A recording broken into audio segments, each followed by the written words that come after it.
Yes, चालू करेंगे। Introduction of the concurrency new module है ये, ठीक।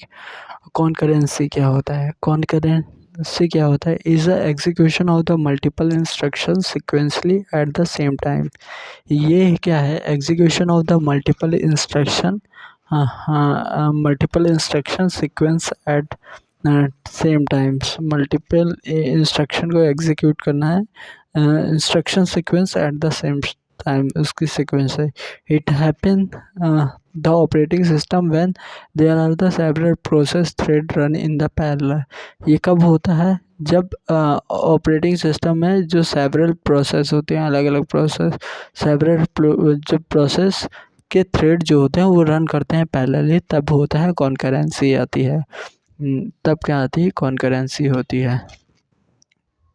अब थ्रेड्स क्या होते हैं? थ्रेड्स को हमने पहले भी देख चुका है। थ्रेड्स क्या होते हैं? Single sequence stream with a process. एक सिंगल सीक्वेंस स्ट्रीम होते हैं विद इन अ प्रोसेस, एक प्रोसेस के अंदर sequence single sequence stream within a process, उससे क्या कहते हैं? Thread. A independent part of the execution in a process. एक independent part of the execution होता है प्रोसेस के अंदर। लाइट वेटेड प्रोसेस को हम क्या कहते हैं? थ्रेड कहते हैं। ये क्यों यूज़ किया जाता है? Use to achieve the parallelism by dividing process take which are independent path of execution. ये यूज़ होता है achieving the parallelism by dividing a process task which are independent path of the execution के लिए है, ठीक। ये उसके लिए आता है। एग्जाम्पल क्या है? Multiple tab browser, multiple tab इन ब्राउज़र। ये किस लिए यूज़ आता है? पैरेललिज्म के लिए। एक प्रोसेस बाय डिवाइडिंग, ये कैसे डिवाइड कर देते हैं प्रोसेस टास्क को इंडिपेंडेंट पाथ में, पाथ ऑफ द एग्जीक्यूशन के लिए डिवाइड कर देते हैं, उसके लिए आता है। एग्जाम्पल क्या है? मल्टीपल टैब इन ब्राउज़र, जब मल्टीपल टैग्स होते हैं ब्राउज़र में। टेक्स्ट एडिटर, टेक्स्ट एडिटर क्या होता है? When you typing in a editor, और इस पे जब टाइप करते हैं इस एडिटर में तो क्या होता है? स्पेलिंग चेकिंग भी होती है साथ में, फॉर्मेटिंग टेक्स्ट भी होता है, और saving the text done concurrently by the multi thread. Save भी करते हैं उसको। ये सब होता है with the help of the multi threads के। अब आते हैं थ्रेड शेड्यूलिंग क्या होता है। Thread are the schedule from the executing based on their priority. अब क्या आते हैं? Thread scheduling. थ्रेड शेड्यूलिंग में क्या होता है? Threads are schedule for execution based on the priority. Threads क्या होते हैं? शेड्यूल होते हैं, लाइक प्रोसेस शेड्यूलिंग जैसे होते हैं वैसे ही थ्रेड शेड्यूलिंग होता है। बेस्ड ऑन द प्रायोरिटी, ये क्या होते हैं? थ्रेड्स शेड्यूल होते हैं। Even those threads are executed within the run time, all threads are assigned process time as sliced by the operating system. Even those threads are executed within the run time.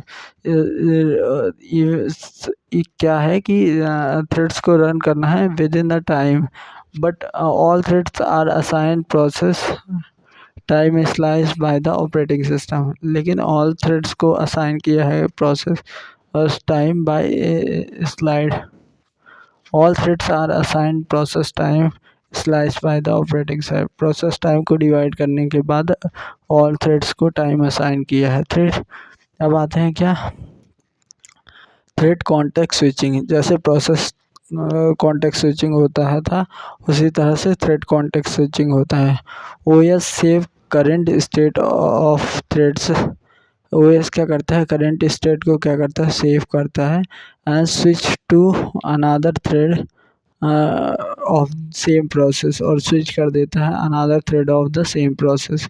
Does not included switching of the memory address space. इसमें क्या होता है? जब switch करता है उस समय क्या होता है? मेमोरी स्पेस क्या होती है? मेमोरी स्पेस की स्विचिंग नहीं होती है, ठीक। But the program counter, register, stack are included, मतलब इनकी प्रोग्राम काउंटर, रजिस्टर और स्टैक, ये सारों की क्या होती है, स्विचिंग होती है। Fast switching as compare to process switching, जो प्रोसेस स्विचिंग होती है उससे फास्ट होती है, क्योंकि इसको मेमोरी नहीं बदलना है, सेम मेमोरी पे स्विचिंग करना है, तो इसकी स्विचिंग फास्ट होती है as compare to process switching के। ठीक, सीपीयू कैच स्टेटस प्रिजर्व, जो कैच डेटा है ऑफ द प्रोसेस, वो क्या होते हैं, प्रिजर्व रहते हैं, क्योंकि वही प्रोसेस है, उसी के कैच डेटा है, तो वो क्या रहते हैं, सीपीयू के जो कैच स्टेटस होते हैं वो प्रिजर्व होते हैं, कैच मेमोरी में जो डेटा होता है वो प्रिजर्व होता है। ठीक, how is thread get access और टू द सीपीयू, हर थ्रेड को कैसे सीपीयू का एक्सेस मिल जाता है। हाँ, तो each thread has its own program counter, her thread का खुद का प्रोग्राम काउंटर होता है। टीसीबी, ये thread control thread thread control block होता है, हर उसके अंदर होता है। इस thread had its own program counter होता है। Depending upon thread scheduling algorithm, OS schedule the threads, depending on कौन सी थ्रेड्स शेड्यूलिंग एल्गोरिथम लगाई गई है, OS scheduling this thread, OS क्या करता है, शेड्यूल करता है थ्रेड्स को। ठीक, OS will fetch instruction corresponding to PC of thread and execute instruction, OS क्या करता है, फेच करता है instruction PC corresponding to PC of thread and execute the instruction, और एग्जीक्यूट करता है क्या, इंस्ट्रक्शन को। ठीक, अब आयो, और आयो कह दो या थ्रेड क्यू कहते हैं, T queue, based on the context switch is done here as well. क्या होता है, we have TCB, thread control block, like PCB, for storing manage while performance of the context switching. ये TCB जैसे PCB होता है, वो क्या करता है, स्टोर करता है और मैनेज करता है while performing the context switching के समय। ठीक, will single CPU should would gain by the multi threaded technique, क्या एक सिंगल सीपीयू से हम क्या मल्टी थ्रेडेड टेक्निक ले पाएंगे, नहीं, never, as thread have context switching for the single CPU, ये थ्रेड की कॉन्टेक्स्ट स्विचिंग होती है फॉर द सिंगल स्विचिंग के लिए, या तो मल्टी कोर या मल्टीपल सीपीयू होना चाहिए कंप्यूटर के अंदर, तभी हम क्या करेंगे, मल्टी थ्रेडेड टेक्नोलॉजी का यूज़ कर पाएंगे, टेक्निक का यूज़ कर पाएंगे।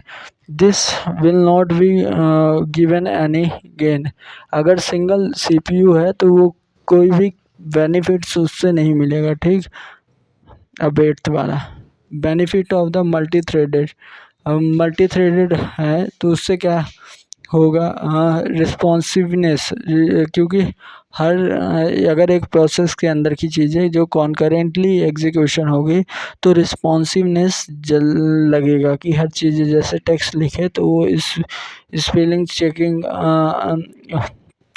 टेक्स्ट डेकोरेशन, वो सारी चीज़ें एक साथ कर देगा, तो क्या लगेगा, रिस्पॉन्सिव है अपना सिस्टम। ठीक, रिसोर्स शेयरिंग, हाँ, इफ़िशिएंटली रिसोर्स है, देख सेम मेमोरी एड्रेस पे क्या करना है, शेयर करना है, तो इससे क्या होगा, इफ़िशिएंटली रिसोर्स शेयर हो रहे हैं बिटवीन द प्रोसेस के अंदर। ठीक, economy, it more economy to create and context switching thread, ये तो इजी है कि थ्रेड को क्रिएट कर लो और कॉन्टेक्स्ट स्विचिंग करो। Also allocation memory and the resource for process creating is costly, allocate करना मेमोरी को, रिसोर्स फॉर द प्रोसेस, वो क्या पड़ता है, महंगा पड़ता है। So better to divide the task into thread for the same process, तो इससे अच्छा क्या है कि डिवाइड कर दो प्रोसेस को थ्रेड में, उसी के थ्रेड में। ठीक, thread allow utilization of multi processor architecture to great scale and efficient, thread allow करता है मल्टी प्रोसेसर आर्किटेक्चर को to great scale and efficiency के लिए। ठीक, ये अलाउ करता है।